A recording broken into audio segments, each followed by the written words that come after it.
आत्ता तुम्ही मेन्शन केलं होतं की इंजिनिअरिंग नंतर किंवा इंजिनिअरिंगमुळे तुमच्या लाईफला एक खूप सुंदर वळण मिळालं किंवा तुम्हाला एक दिशा मिळाली, तर त्याच्या मागची जी एक हिस्ट्री असेल ती आम्हाला सगळ्यांना जाणून घ्यायला फार आवडेल. इंजिनिअरिंगला पुण्यात मॉडर्न कॉलेज ऑफ इंजिनिअरिंगला माझं ॲडमिशन झालं, जे शिवाजीनगरला आहे. आणि इंजिनिअरिंगचं पहिलं वर्ष ठीकठाक गेलं. म्हणजे ठीकठाक ह्यासाठी म्हणतो आहे मी की सगळेजण फॅन्सी बाईक, कार, ते studs, shoes, jeans, T shirt, ती एक फॅन्सी बॅग, सॅक. आणि आपण एकतर शेतकरी कुटुंबातनं आपण पुण्यात येतो आहे. पुण्यात खरं तर माझ्यासाठी विदेश वगैरे होतं की अरे आपण विदेशात वगैरे कधी बाहेर पडलेलोच नव्हतं. म्हणजे फार तर फार नाशिक हे अशी सिटी होती की अरे नाशिकपर्यंत गेलो. धुळे किंवा जळगाव पण त्यावेळेस आम्हाला असं वाटायचं की खूप मोठ्या शहरात वगैरे आहोत का. आणि ते कुठेतरी ते कॉम्प्लेक्स असायचं की यार शहरी मुलं आहे, त्यांच्यासोबत हे ते. मग त्यावेळेस आपल्याकडे बाईक नाही, काय नाही. शिवाजीनगर गावठाणलाच रूम आणि वॉक इन डिस्टन्सवर आपली कॉलेज. सो 5 मिनिटाचं अंतर. त्याच्यामुळं ती बॅग जी असायची, ती बॅग ती कमरेच्या खालीपर्यंत ती लोंबकत कॉलेजला जाणं. नंतर शूज वगैरे असं काय नाही, सँडल वगैरे, मग ते स्पार्क्सचे म्हणा किंवा कुठल्या ब्रँडचे, फक्त सँडल. शूज बीज तर त्यावेळेस काय शौक नाही. आणि पॅन्टही इवन अशी असायची की काय माप नाही त्या पॅन्टचा. म्हणजे ते कमरेत जर का मोठी होते तर इवन म्हणजे आत्ताची मुलं करतायत नाही माहीत नाही, पण आपण जो कमरेला धागा बांधतो, ज्याला कर्दोळा म्हणतो आपण, तर ते तो वरती घ्यायचा, त्याच्याने फिट करायचं.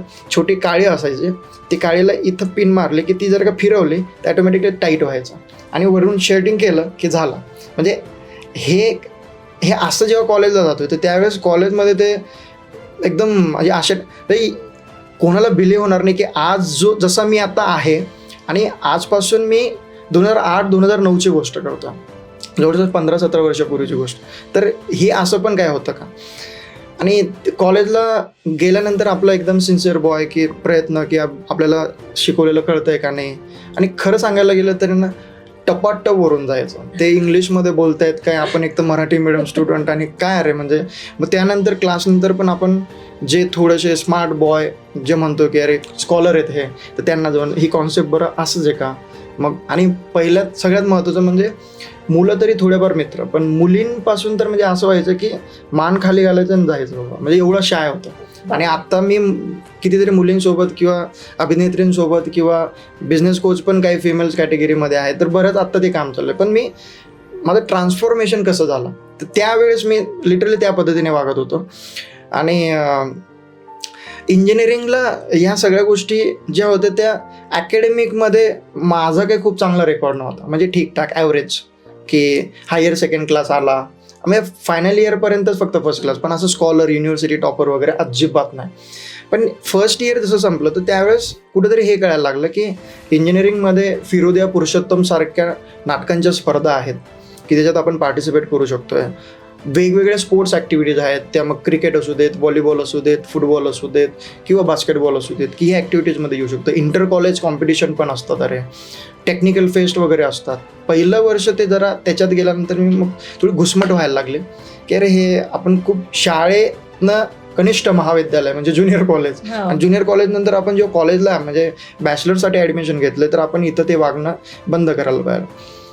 हे सगळं चालू असताना दुसऱ्या वर्षाला आमच्या कॉलेजमध्ये टेक्निकल फेस्ट वगैरे झालेत आणि त्या दरम्यान रेडिओ सिटी 91.1ची यूथ आरजे सोनाले, जे की खूप आज रिनाऊन आणि फेमस आरजे, तर त्या आल्या होत्या. आणि तिथं एक स्पर्धा भरवली गेली की कोण बोलतंय काय. मग त्यावेळेस माझा जो फोबिया होता ऑन स्टेज बोलणं आणि ह्या त्या गोष्टी, मी म्हटलं नाही. मी त्याच्या आधी भाषण वक्तृत्व स्पर्धेत मी 1 नंबर, हस्ताक्षर स्पर्धेत मी 1 नंबर, ड्रॉइंगमध्ये मी 1 नंबर. म्हणजे अगदी शाळेपासून कॉलेज आणि ह्या सगळ्या गोष्टी. म्हटलं हा बेस्ट चान्स आहे की आपण हा सोडायला नाही पाहिजे. समोर गेलो, माईक दिला, माईकवर बोललो, छान सगळ्या गोष्टी. आणि मला रेडिओ सिटीच्या टीमने विचारलं सेकंड इयर इंजिनिअरिंगला असताना की आम्ही एक कॅम्पस कट्टा म्हणून आम्ही एक ॲक्टिव्हिटीज रन करतो आणि त्याच्यात वेगवेगळ्या कॉलेजचे स्टुडंट असतात. सो तू यूथ आरजे म्हणून आमच्यासोबत काम करशील का. मी म्हटलं बेस्ट ऑपॉर्च्युनिटी, हो चालेल. मग यूथ आरजे म्हणून त्यांच्यासोबत जोडलो.